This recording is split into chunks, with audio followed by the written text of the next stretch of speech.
warahmatullahi wabarakatuh.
إن الحمد لله نحمده ونستعينه ونستغفره ونعوذ بالله من شرور أنفسنا وسيئات أعمالنا من يهد الله فهو المهتد ومن يضلل فلن تجد له وليا مرشدا أشهد أن لا إله إلا الله وحده لا شريك له وأشهد أن محمدا عبده ورسوله اللهم صل وسلم وبارك على النبي الهدى وعلى آله وأصحابه ومن والاه أما بعد معاشر المسلمين رحمكم الله أوصي نفسي وإياكم بتقوى الله والطاعة فقد فاز المتقون يا أيها الذين آمنوا اتقوا الله حق تقاته ولا تموتن إلا وأنتم مسلمون.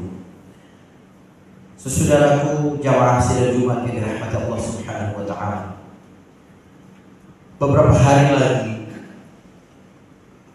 akan datang kepada kita satu bulan yang agung, bulan terbaik. Satu bulan yang menjadi momentum besar dalam kehidupan siklus tahunan seorang mukmin.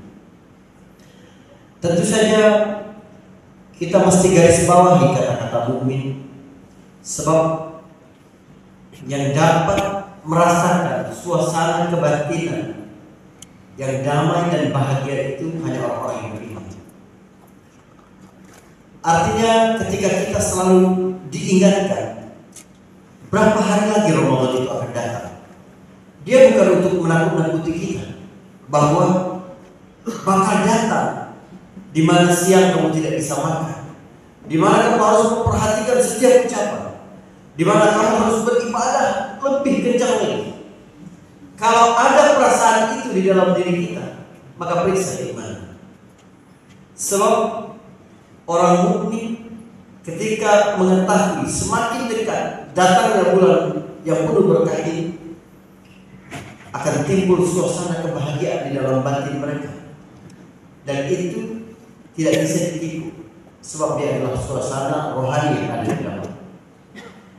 Inilah cara Nabi SAW mengajak para sahabatnya memaksimalkan bulan yang penuh kenikmatan, kenikmatan yang sesungguhnya, kenikmatan yang tidak kasat mata.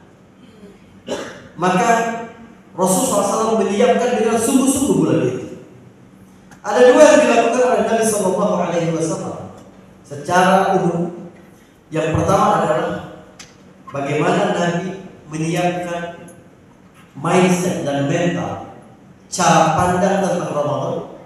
Yang kedua adalah bagaimana Nabi menyiapkan hal-hal yang sifatnya teknis untuk memaksimalkan ibadah di bulan Ramadan.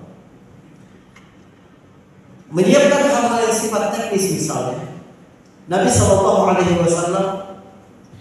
paling banyak itu puasa sunnahnya itu di bulan Sya'ban. Para ulama memberikan beberapa penjelasan tentang puasa Nabi yang paling banyak di luar Ramadan itu adalah bulan Sya'ban. Misalnya ada yang menjelaskan dia seperti qadha dari puasa-puasa sunnah yang belum tertunaikan. Sebab Nabi SAW ketika mengamalkan satu amalan walaupun sunnah, tapi kalau dia ketinggalan, dia akan penuhi itu. Misalnya seseorang yang terbiasa untuk bangun malam salat tahajud, jika suatu hari dia bangun sudah azan subuh, dia tetap bisa lakukan salat malam itu ketika dia bangun walaupun sudah masuk waktu subuh. Atau Nabi pernah karena kesibukannya baru salat sunnah rawatib ba'diyah zuhur itu beliau laksanakan setelah sholat asar. Atau ada yang menjelaskan karena para istri Nabi itu biasa membayar hutang Ramadan mereka di bulan Sya'ban, maka Rasulullah SAW membersamai mereka dalam puasa. Ini seperti diceritakan oleh Aisyah radhiyallahu anha bahwa beliau biasanya membayar puasa Ramadan itu pada bulan Sya'ban sebelum datang bulan Ramadan. Ini tentu saja penjelasan yang memperkaya wawasan kita tentang ibadah.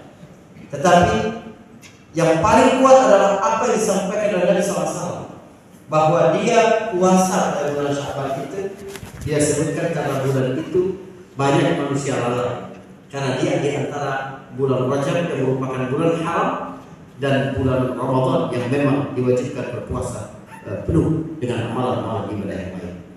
Kaum muslimin yang dirahmati Allah Subhanahu wa taala. Kita penting untuk menyiapkan persoalan ibadah maksimal di bulan Ramadan itu secara teknis. Ada 3 hal yang bisa kita lakukan, ini praktikal banget. Yang pertama adalah tentukan prioritas. Kenapa kita harus menentukan prioritas ibadah di bulan Ramadan? Sebab ada banyak jenis ibadah sementara waktu sangat terbatas. Allah Subhanahu wa taala menyebutkan secara khusus ibadah Ramadan itu sebagai hari-hari yang terbatas. Ketika Dia berfirman ayyaman ma'dudat, hari-hari yang sangat terbatas. Kita mesti paham mana ibadah-ibadah yang dilakukan tetapi memberikan efek yang jauh lebih panjang dengan keutamaan yang jauh lebih besar. Apalagi selama ini banyak pengabaian terhadap ibadah-ibadah yang baru kita kerjakan di bulan Ramadan. Misalnya adalah sebagaimana kita biasa lebih dekat kepada Al-Quran di bulan suci Ramadan. Kaum muslimin yang dirahmati Allah Subhanahu wa taala, kita kembali kepada Al-Quran di bulan Ramadan itu sebagai sesuatu yang sangat tepat.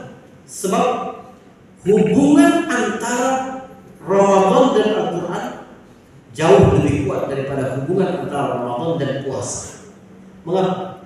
Ada 2 penjelasan. Yang pertama, satu fakta penting di dalam Al-Quran, Allah hanya menyebutkan kata Ramadan itu 1 kali. Dan Allah menyebutnya sebagai bulan Al-Quran, bukan bulan puasa. Allah Subhanahu wa taala berfirman, "Syahrul Ramadan alladzi unzila fihi Al-Quran." Maka jika sekiranya Ramadan ini kita gagal menjadi lebih dekat kepada Al-Quran, maka tidak mungkin ada bulan di mana kita menemukan momentum mendekatkan diri dan kehidupan kita daripada Al-Quran. Yang kedua, saudara, para ulama menjelaskan tentang keutamaan bulan Ramadan. Maka semuanya sepakat bahwa hubungan antara Ramadan dan Al-Quran itu, Ramadan menjadi bulan yang mulia karena di dalamnya diturunkan Al-Quran. Bukan sebaliknya, Al-Quran menjadi mulia karena diturunkan di bulan Ramadan. Sebab segala sesuatu yang berhubungan dengan Al-Quran pasti Allah Subhanahu wa taala angkat menjadi yang tertinggi di kelasnya. Allah Subhanahu wa taala memberikan keutamaan bagi umat ini sebagai umat yang terbaik, sebab kepada umat inilah diturunkan Al-Quran. Di antara para nabi dan rasul yang paling mulia adalah Nabi Muhammad SAW, sebab Al-Quran diturunkan kepadanya. Di antara para malaikat yang paling mulia adalah malaikat Jibril, sebab dialah yang mengantarkan Al-Quran kepada Nabi SAW. Bulan yang paling agung adalah bulan Ramadan, sebab di dalamnya diturunkan Al-Quran. Malam yang paling mulia adalah malam Lailatul Qadar, sebab di dalamnya terdapat Al-Quran. Belajar adalah amalan yang sangat mulia di sisi Allah Subhanahu wa taala. Satu amalan yang tidak mengenal waktu, satu amalan yang paling panjang dalam sejarah kehidupan manusia. Tapi yang terbaik adalah yang belajar Al-Quran dan mengajarkannya. Khairukum man ta'allama Al-Quran wa 'allama. Saudara, jika kita menginginkan kehidupan yang lebih berkualitas, maka lebih dekatlah kepada Al-Quran. Maka bulan Ramadan ini prioritaskan ada waktu khusus bersama Al-Quran, dan prioritaskan pula bagaimana cara berinteraksi dengan Al-Quran yang baik. Sebab jika selama ini kita hanya prioritas membaca Al-Quran saja, maka itu hanya sedikit sekali cara kita untuk menjadi lebih akrab dengan Al-Quran yang dapat mengubah kehidupan kita, membuatnya menjadi jalan keselamatan di dunia dan di akhirat. Sesudah yang dirahmati Allah Subhanahu wa taala, ada 2 pengabaian yang sangat umum terjadi di tengah masyarakat muslim pada hari ini. Yang pertama adalah pengabaian keilmuan berkaitan dengan Al-Quran. Yang kedua adalah pengabaian dalam pengamalan. Jadi seseorang ketika sudah bersama Al-Quran hanya sebatas bacaan, hanya sebatas hafalan, maka dia anggap sudah cukup. Maka semangat sekali kajian-kajian dan halaqah yang berkenaan dengan memperindah bacaan atau menambah jumlah hafalan. Padahal sebenarnya interaksi pertama kaum muslimin, interaksi pertama dan paling utama bagi manusia dengan Al-Quran itu adalah dia menjadi pengingat sumber petunjuk bagi kita. Maka ketika Allah menyebutkan dalam rangkaian ayat-ayat tentang puasa itu, Allah berfirman, "Syahrul Ramadan alladzi unzila fihi al-Qur'an hudan linnas." Bagaimana kita bisa menjadikannya hudan, menjadikannya petunjuk bagi manusia jika kita tidak memahaminya? Maka Al-Quran menyebutkan dalam banyak tempat, interaksi yang paling tepat dengan Al-Quran itu adalah merenungi isinya, memahaminya, lalu mengamalkannya. Sementara membaca dan menghafal adalah urutan-urutannya. Kaum muslimin adalah kata Allah Subhanahu wa taala. Misalnya Allah Subhanahu wa taala berfirman, "Wa laqad yassarna al-Qur'ana lidzikri fahal min mudzakir." Sungguh kami telah memudahkan Al-Quran ini untuk menjadi peringatan, tapi ada tidak orang yang menjadikannya pelajaran? Atau ketika Allah Subhanahu wa taala berfirman, "Afala yatadabbaruna al-Qur'an am 'ala qulubin aqfaluha?" Maka apakah mereka tidak mentadabburi isi Al-Quran, atau di hati mereka terdapat kunci?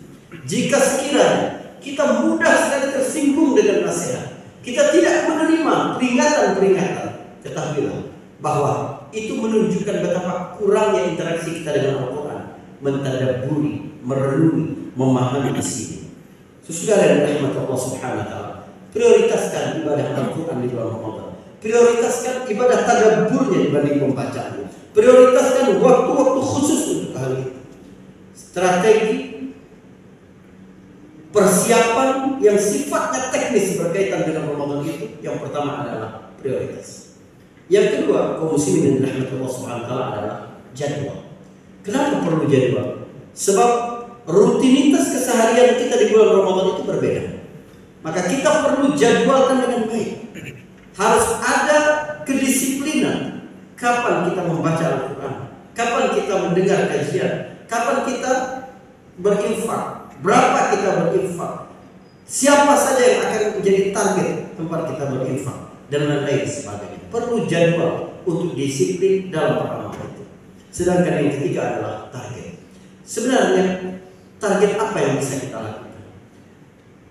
Al-Quran menyebutkan target paling jauh dalam ibadah puasa itu adalah ketakwaan kepada Allah Subhanahu wa taala. Ya ayyuhalladzina amanu kutiba 'alaikumus shiyam kama kutiba 'alal ladzina min qablikum la'allakum tattaqun. Jadi puncak tujuan dari ibadah puasa adalah bertakwa kepada Allah Subhanahu wa taala.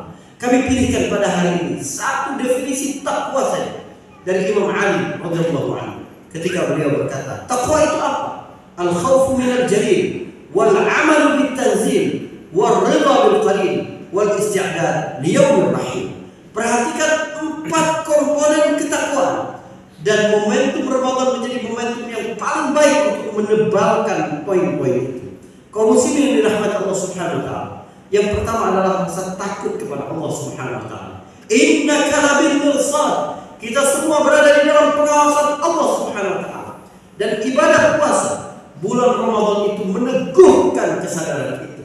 Kenapa? Pada saat sepi, sore hari panas, tidak ada orang bersama kita, tidak diawasi oleh kamera-kamera CCTV. Kenapa kita tetap tidak mau minum seteguk air saja? Kenapa?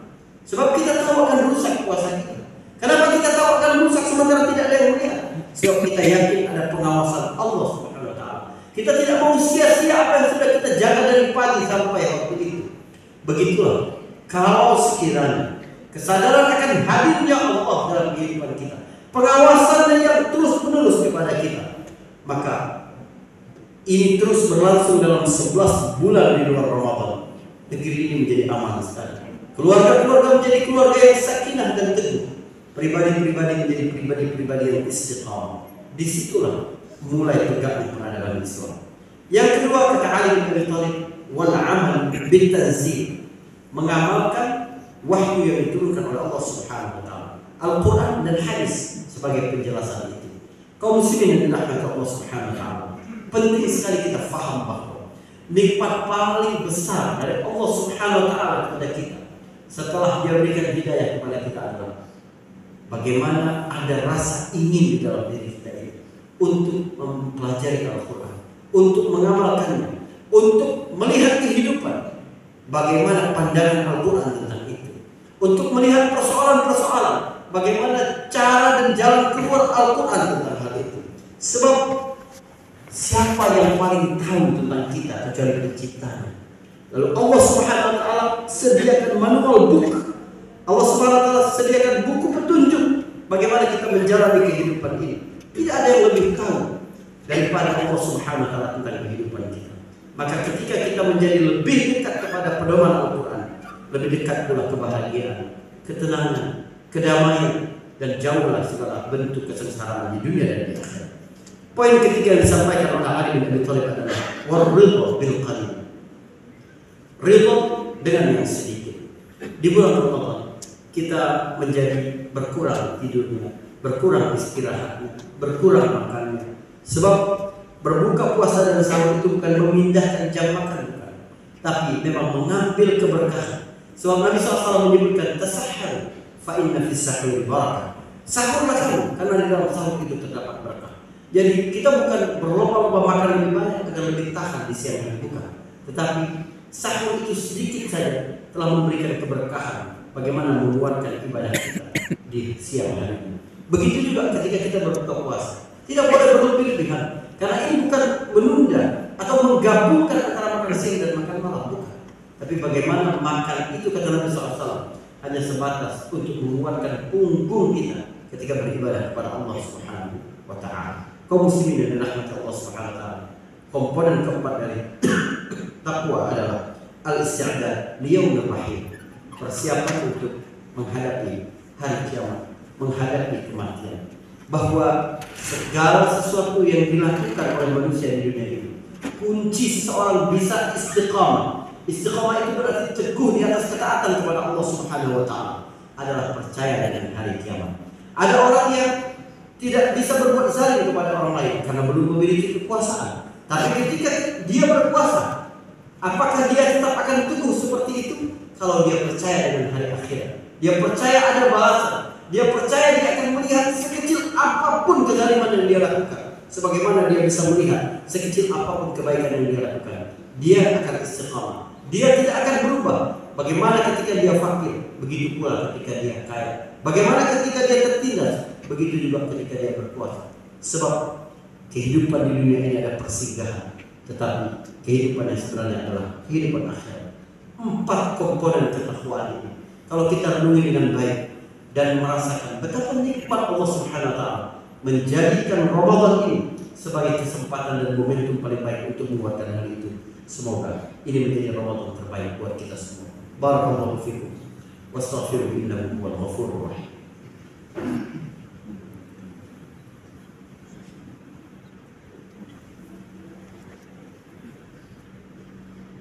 Alhamdulillahilladzi arsala rasulahu bil huda wa dinil haqq liyudhhirahu 'ala ad-din kullihi wa kafa billahi shahida. Asyhadu an la ilaha illallah wahdahu la syarika lah wa asyhadu anna Muhammadan 'abduhu wa rasuluh. Allahumma shalli wa sallim wa barik 'ala an-nabiyil karim wa 'ala alihi wa ashabihi ajma'in. Amma ba'd.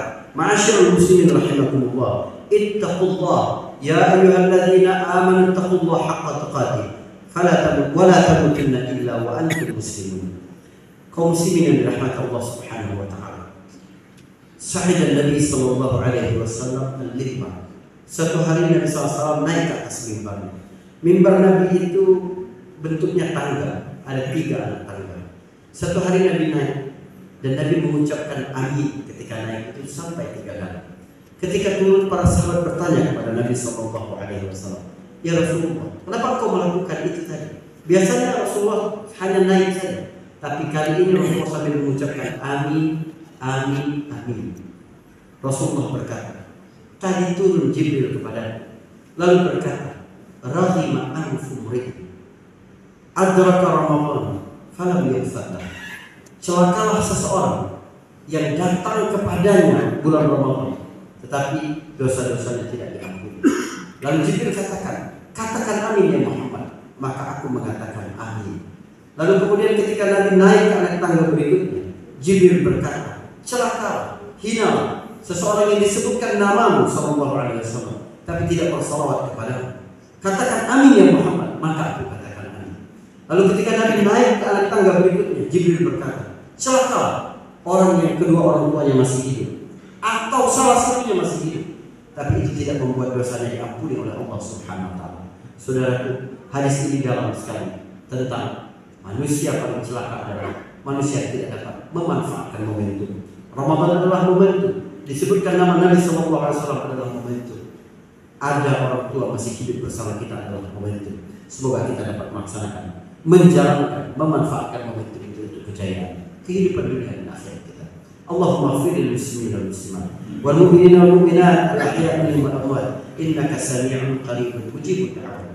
Allahumma inna nas'aluka al-huda wat tuqa wal 'afaf wal ghina wa nas'aluka makarim al-akhlaq. Allahumma a'inna 'ala dhikrika wa syukrika wa husni 'ibadatik. Allahumma inna nas'aluka min khairi ma sa'alaka 'abduka wa nabiyyuka Muhammad sallallahu alaihi wasallam. ونعوذ بك من شر ما استعاذك منه عبدك ونبيك محمد صلى الله عليه وسلم. اللهم اجعلنا من الذين يستمعون القول فيتبعون احسنه. اللهم انصر اخواننا المسلمين والمجاهدين في فلسطين. اللهم انصرهم يا الله. اللهم انا نسالك رضاك الجنه ونعوذ بك من سخطك النار. ربنا لا تزغ قلوبنا بعد إذ هديتنا وهب لنا من لدنك رحمه انك انت الوهاب. ربنا آتنا في الدنيا حسنة وفي الآخرة حسنة وقنا عذاب النار. وصلى الله على محمد وعلى